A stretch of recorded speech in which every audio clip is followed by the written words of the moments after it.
You clicked because you saw Nigel Spink's name and the word betrayal. And yes, the betrayal is real. But before we get into how one of football's greatest underdog stories turned sour, let me remind you who Nigel Spink actually is. Because this man didn't just play for Aston Villa, he became a legend in one impossible night. And what happened to him after that night says everything about loyalty in football. Nigel Philip Spink joined Aston Villa in 1977 when he was just 18 years old. He'd been playing for Chelmsford City before that, but Villa saw something in him. The problem was, nobody else did.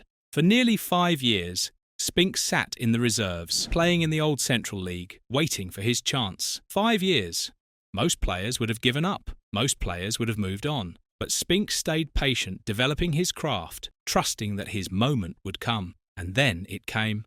May 26, 1982, Rotterdam.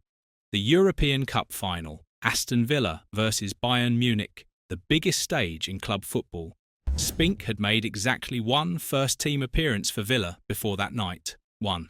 He was sitting on the bench, probably thinking he'd just be a spectator for the greatest night in the club's history. 10 minutes into the match, everything changed. The starting goalkeeper, veteran Jimmy Rimmer, went down injured. Suddenly, Spink was being told to warm up. He was going into a European Cup final with almost no preparation, no time to think, no time to panic. And looking back on it years later, Spink said that was actually a blessing. Because nobody had time to think about him replacing Jimmy in goal, the team couldn't overthink it either. That made it easier for everyone.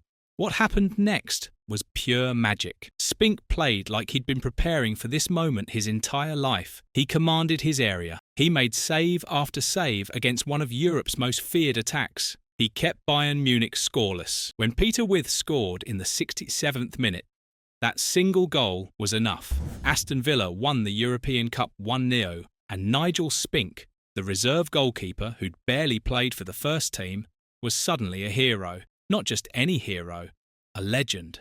Forever. The instant transformation was extraordinary. One match changed everything. He went from being completely anonymous to having his name chanted by thousands. That's the dream every footballer has, and Spink lived it in the most dramatic way imaginable. The magnitude of that achievement would define everything that followed. This was the biggest blow of his career. But what came next was even worse. As Spink's story shows us, heroes aren't always remembered fondly, especially when they're let down by those they trusted most. If you're enjoying this deep dive into the hidden stories of football legends, please consider subscribing and leaving a comment with your favourite moment from a player who was let down by their team. The following season, Villa defeated Barcelona to win the European Super Cup in 1983. Spink was now the established #1 goalkeeper. Everything seemed perfect. He'd gone from anonymous reserve to European champion. This was supposed to be the beginning of a dynasty. But instead, it was the beginning of something much darker. The man at the centre of it all was Doug Ellis.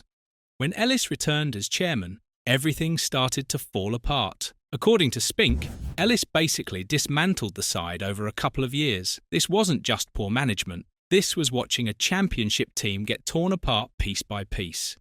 Players who'd won the European Cup together were sold off. The recruitment strategy made no sense. The team that had gelled so perfectly during those title-winning years couldn't gel anymore because the pieces kept changing.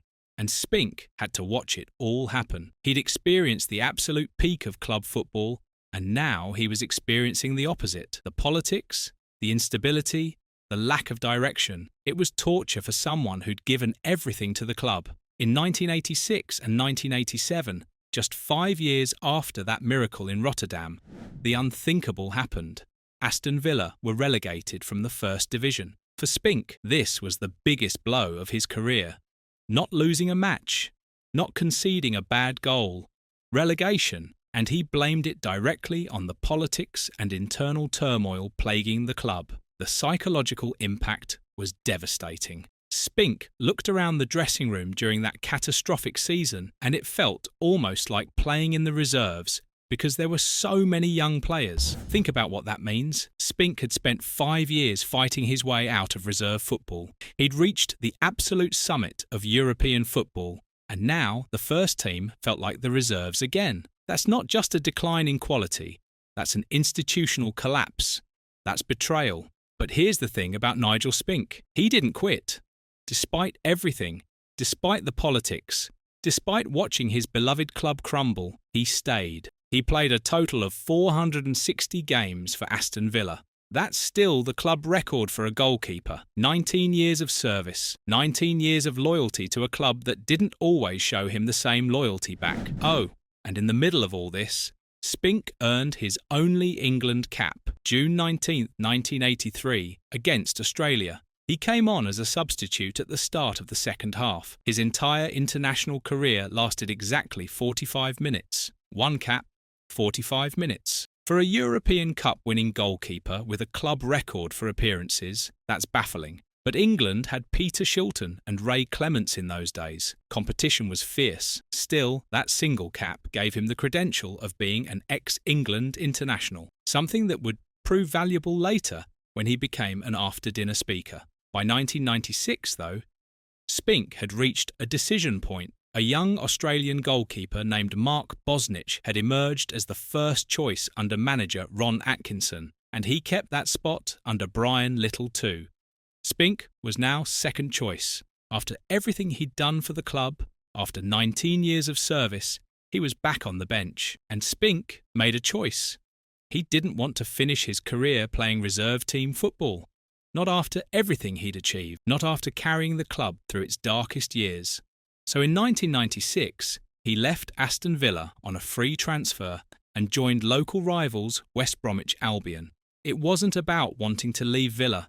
It was about professional dignity. He played 19 league games for West Brom before moving to Millwall. When his playing career ended in 2001, Spink tried management. He became player coach at Forest Green Rovers from 2000 to 2001, then took the full managerial role. But management wasn't for him. In September 2002, he was sacked. The club was bottom of the conference.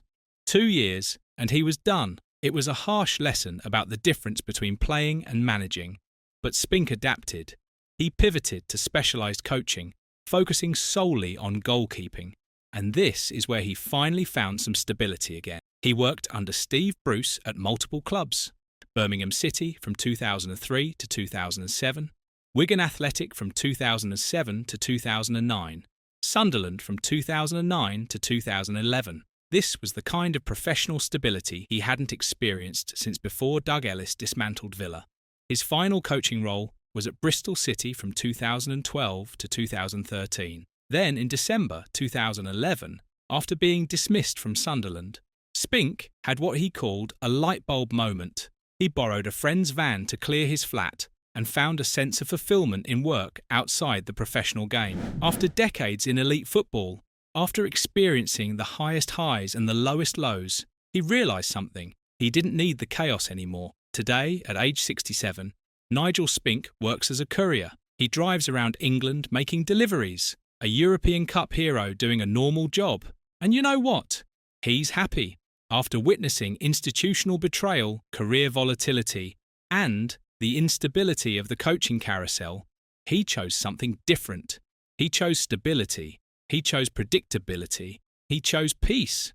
But he hasn't been forgotten. Spink remains a well-requested after-dinner speaker, sharing his incredible career experiences. He's still an Aston Villa legend. In 2025, he returned to Rotterdam with former teammate Kenny Swain. It was his first visit to the stadium since that famous night in 1982. He admitted it really got to him being there again. The bond forged during that historic night transcends all the professional turbulence that followed. Nigel Spink now lives a dual identity.